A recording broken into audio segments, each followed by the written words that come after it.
Good morning. Welcome back to another episode of the Red Chip Poker Podcast. I'm your host, James Splitsuit Sweeney, joined as always by Chris Warren. And Chris, today I want to talk to you about fish.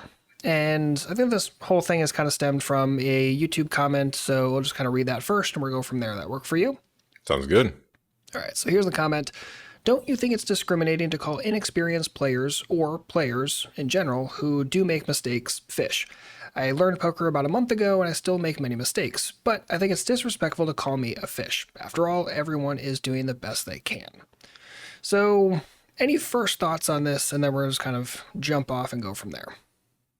Yeah, I think from my perspective, I definitely understand that not everyone's going to be sophisticated in poker and just all aspects of life. And I think what we're looking for when we say something like fish is like we need a way to delineate who is sophisticated, who isn't, how that impacts, our games.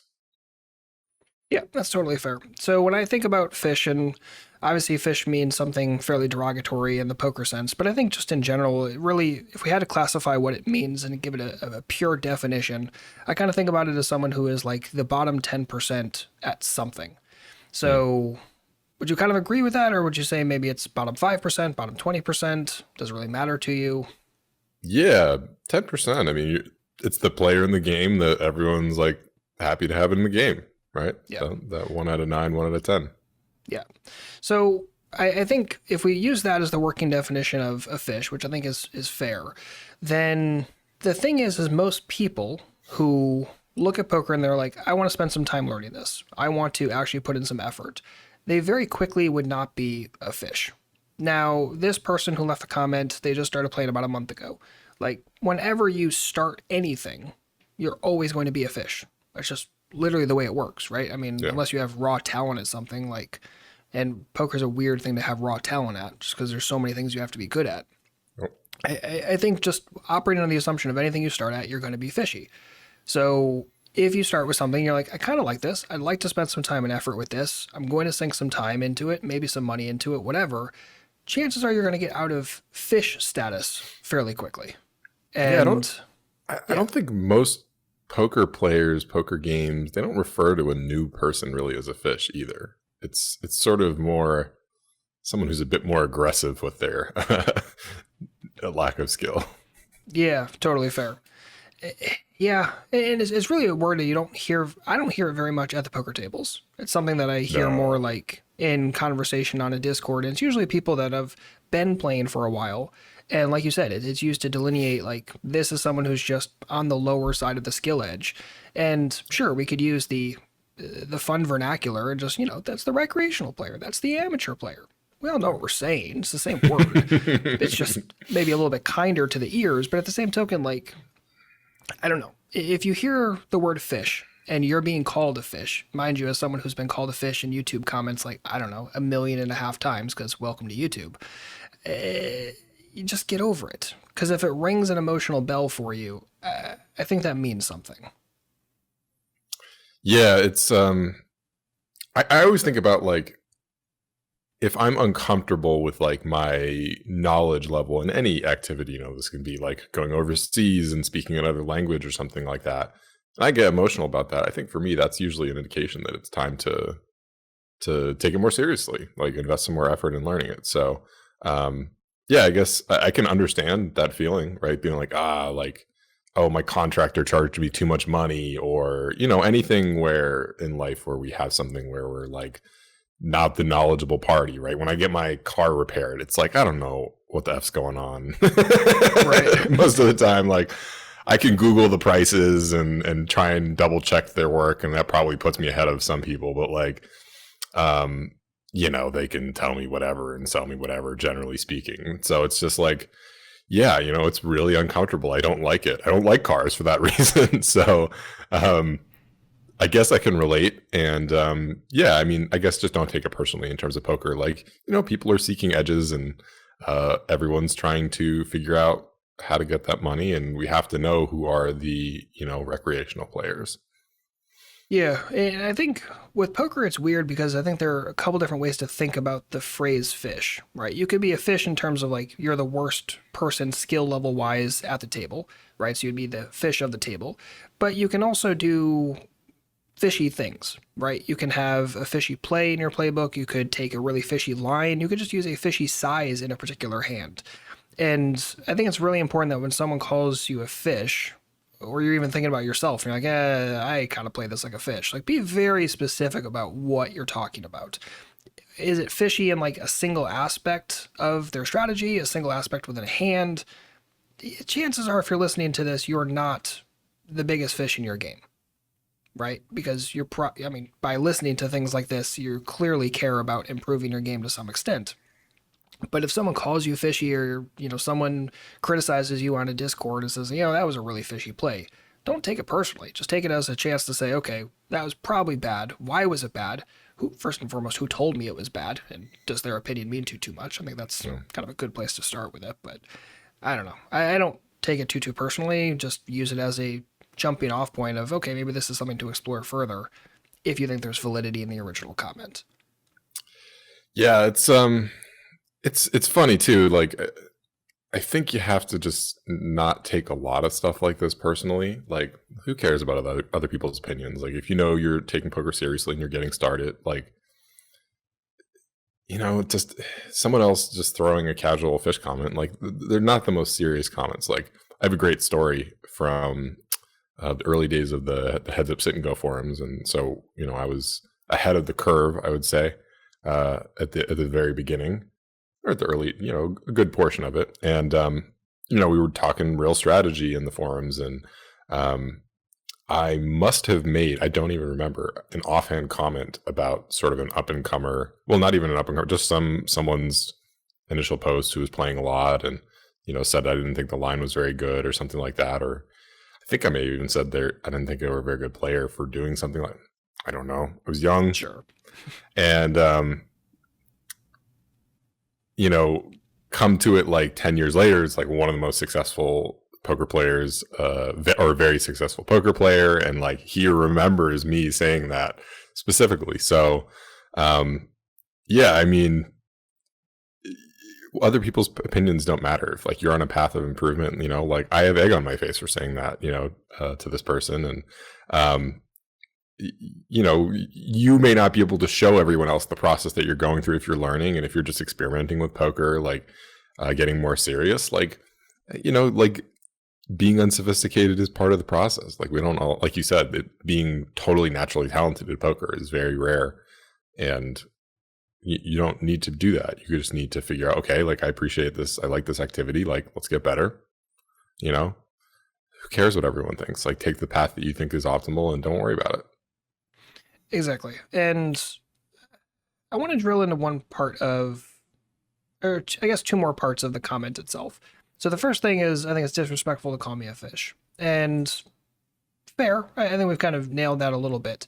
And I'll be very, very clear with this, because I use the word fish a lot. I use it when I'm talking hands casually with friends. I use it when we're talking YouTube videos, and I use it on the podcast and all that kind of stuff.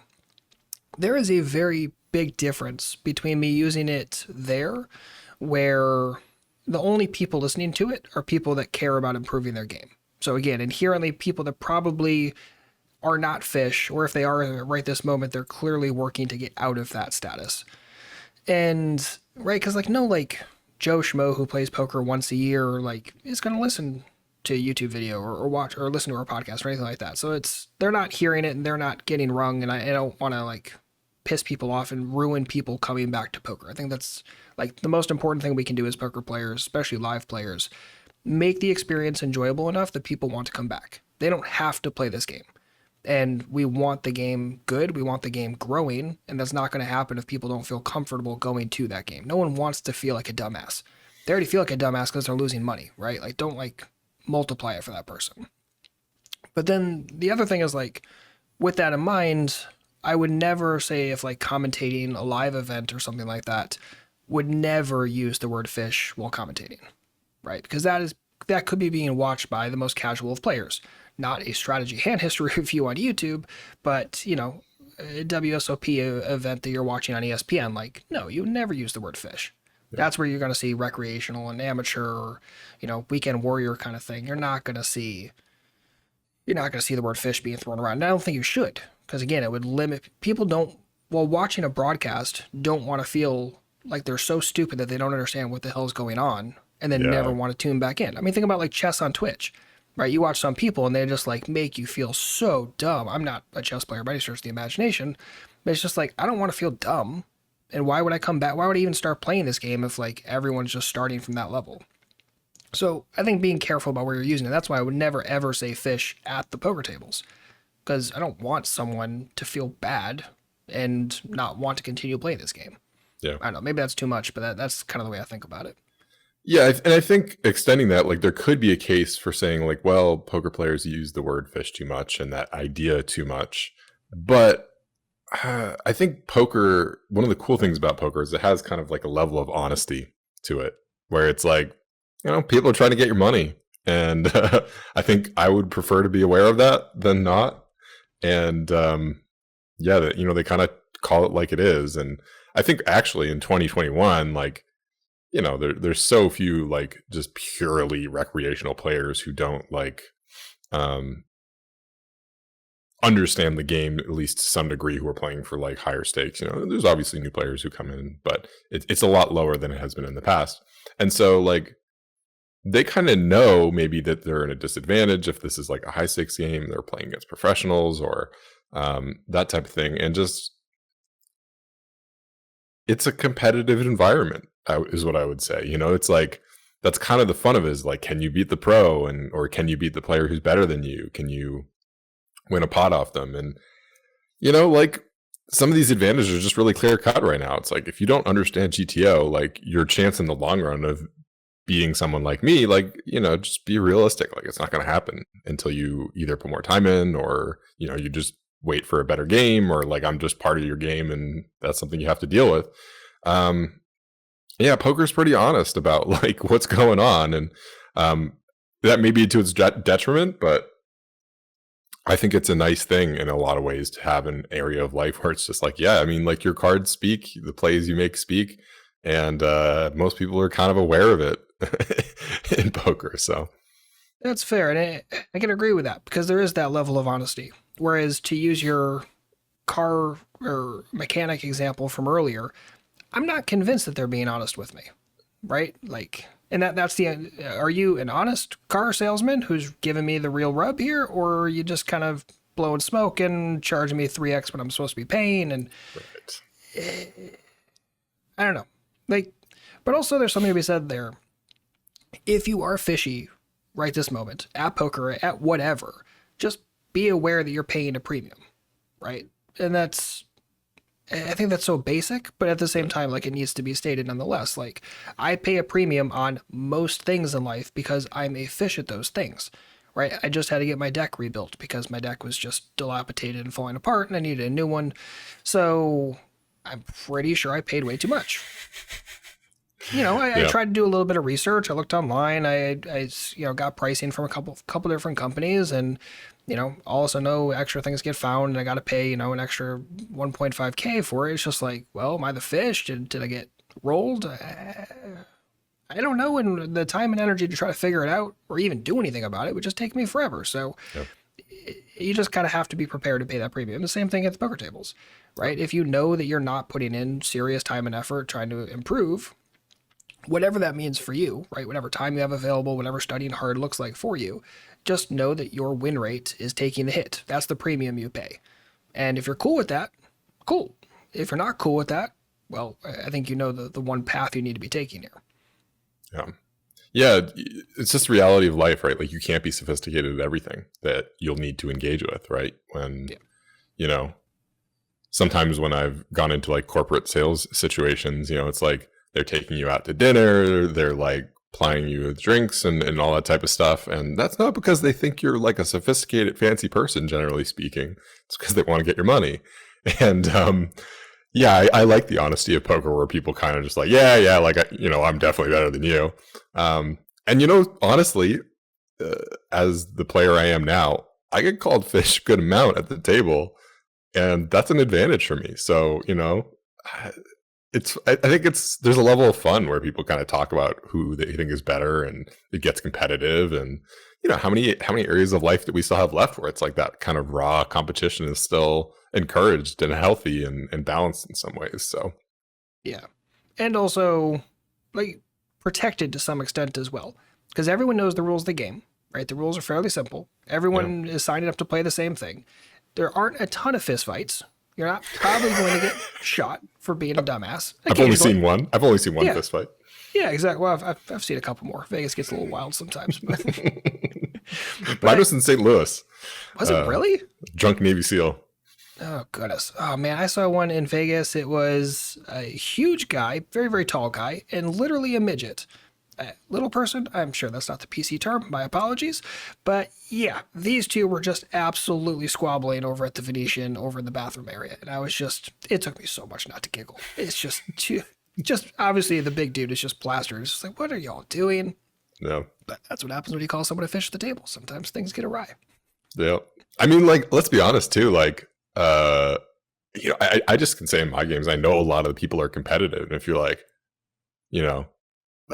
that play, right? Yeah, you really fucked that one up. And like, that can make the game more fun. Can make the game better in a lot of ways. So I don't know. Yep. It's, I understand where this person is coming from. I really do. But, it's, you can have a thick skin and like, like telling other people their plays are trash and all that stuff in poker. It's kind of, I can understand how it's not the most inviting thing for a certain type of person, but in a world where that's getting rarer, I think for a certain type of person, that's part of the appeal. So, I don't know. It's I think it's interesting. Maybe poker will become more segmented between those groups, right? Where it's like, there's more private games being run, and like people are less likely to play the high stakes at the casino, and people kind of have the vibe that they like. I remember there was a Poker After Dark that was kind of like the Silicon Valley tech guys. And like they invited Helmuth as the only pro, I think. And they were just like, calling 10x big blind raises pre-flop. The big blind was like $1,000.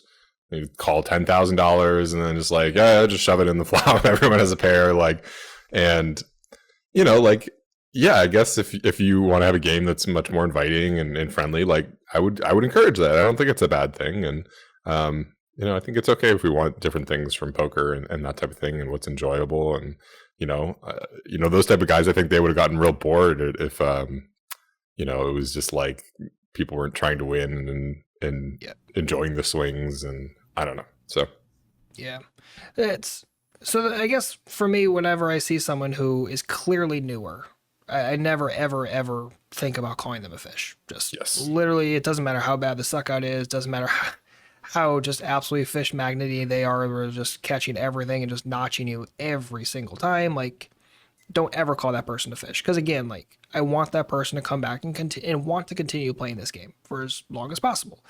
And why also give them the inkling like, hey, you're doing something wrong, right? Are they having fun? Probably. They're taking your money. So why not keep that happening as long as possible? At least have them continue gambling with you.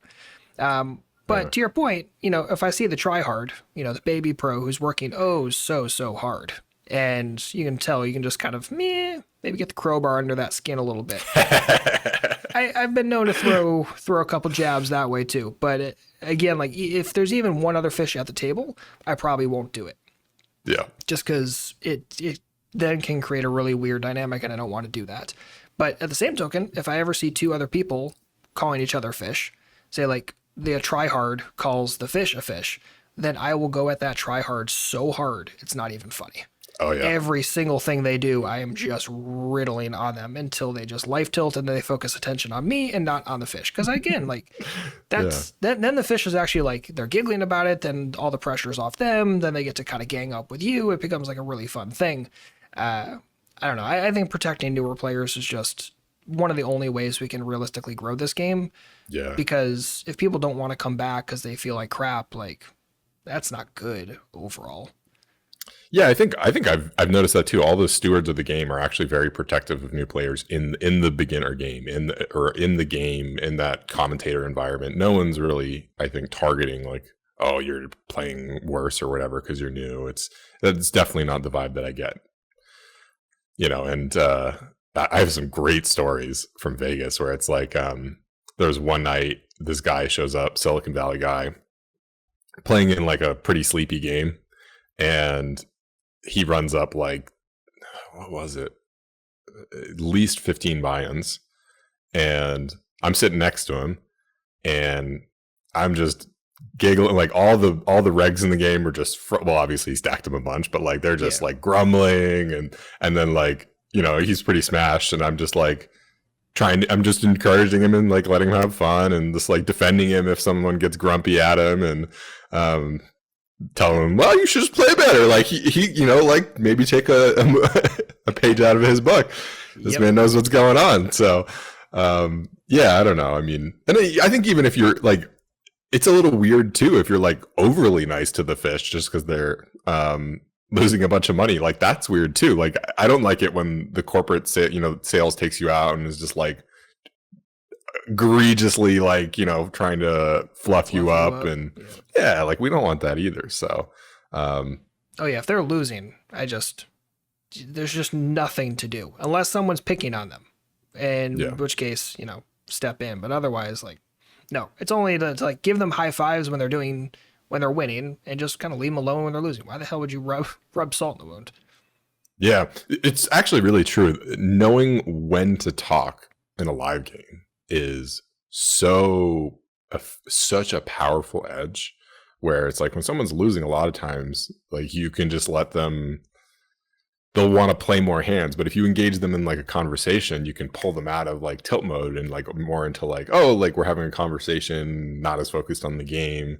There's so many dynamics like that at play, I think, when you play live, which is, yeah, I think in general live, like your goal should just be like to be a positive contribution to the game. And I think most sophisticated pros and things like that are thinking like that. But there's a lot of people, it's an emotional, that's the other thing I think, is that poker is an emotional game, right? No one just sits there and deals with like a losing 3 buy-ins, getting stacked a couple times, and is just like totally chill about it, right?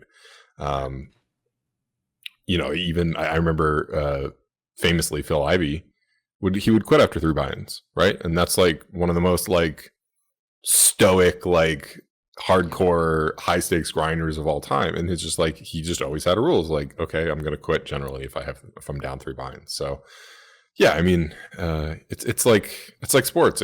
People get into it, and they'll act in ways that are not necessarily representative of how they would be as a whole. And I don't know. I think that's, for me, that's part of what I enjoy about poker, is that it's such an extreme challenge. Like you never can sit down and just assume you're going to play well and win and that type of stuff. You have to bring your A game every time you sit down. So, yep, 100%.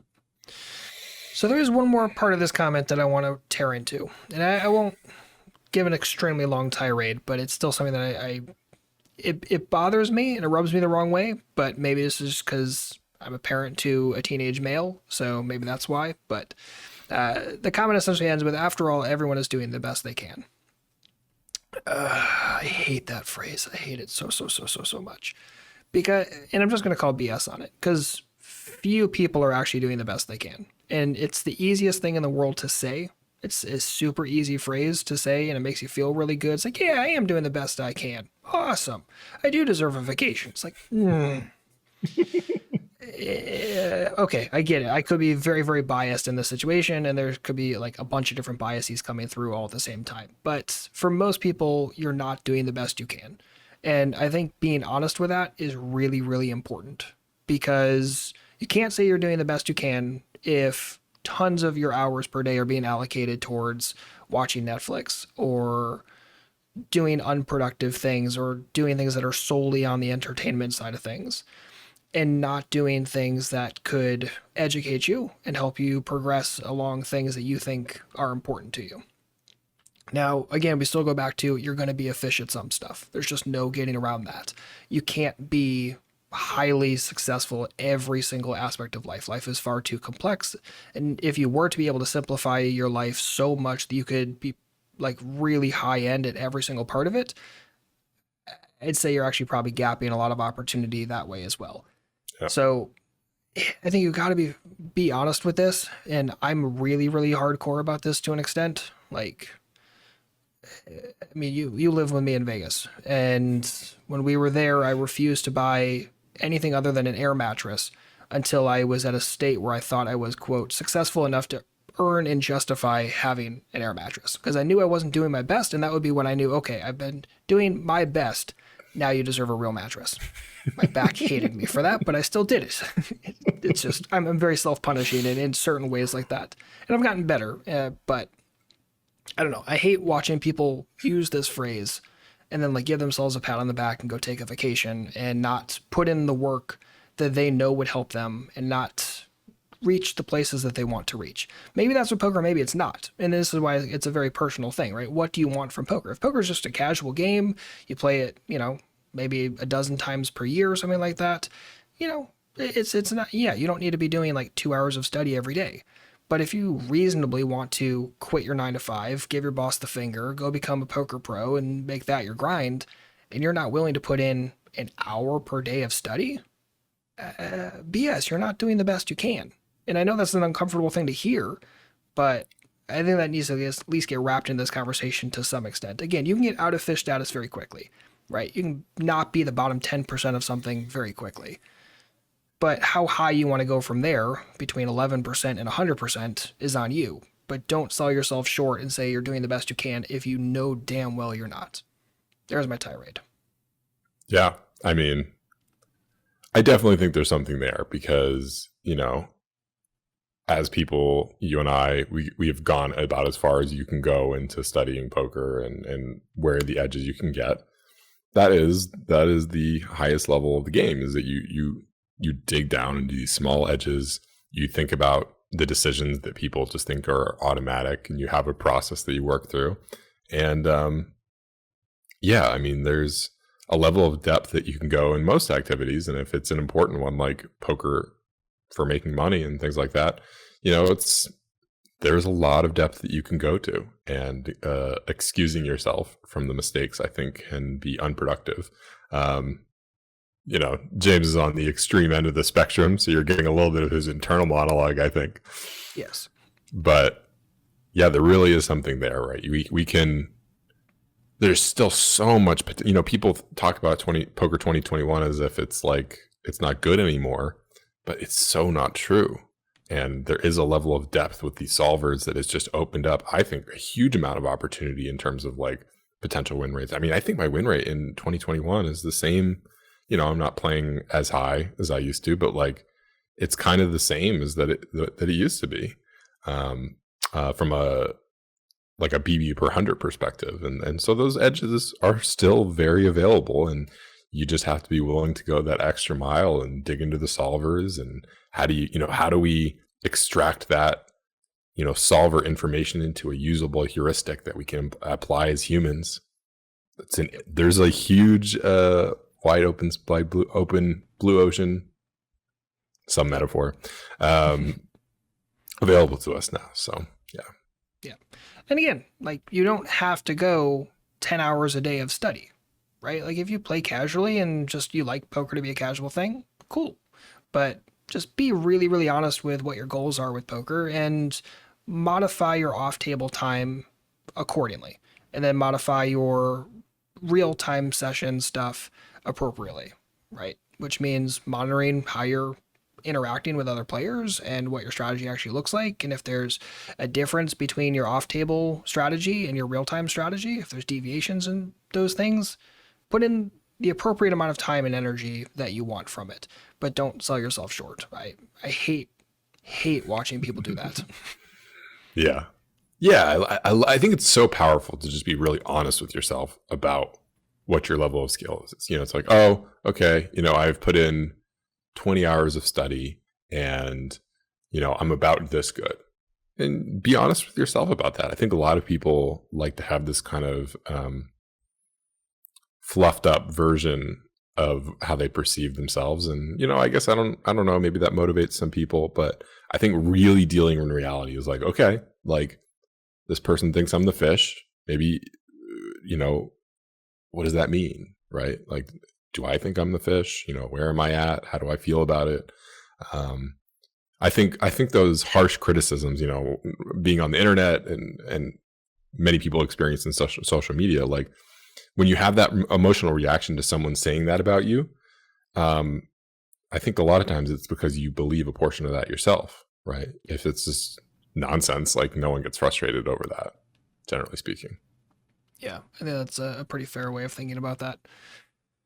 All right, fair enough. I'm pretty good with this. You have any last minute thoughts or anything? I think I'm good. Cool. As am I. I appreciate your time today. I appreciate the YouTube comment. Thank you so much. And if you have any thoughts on this episode, this concept, whatever, feel free to let us know over on Discord, redshippoker.com/Discord. Join today for free. Love to see you over there. And we'll see you back next week with a brand new episode. If you need anything, let us know. Otherwise, as always, good luck out there and happy grinding.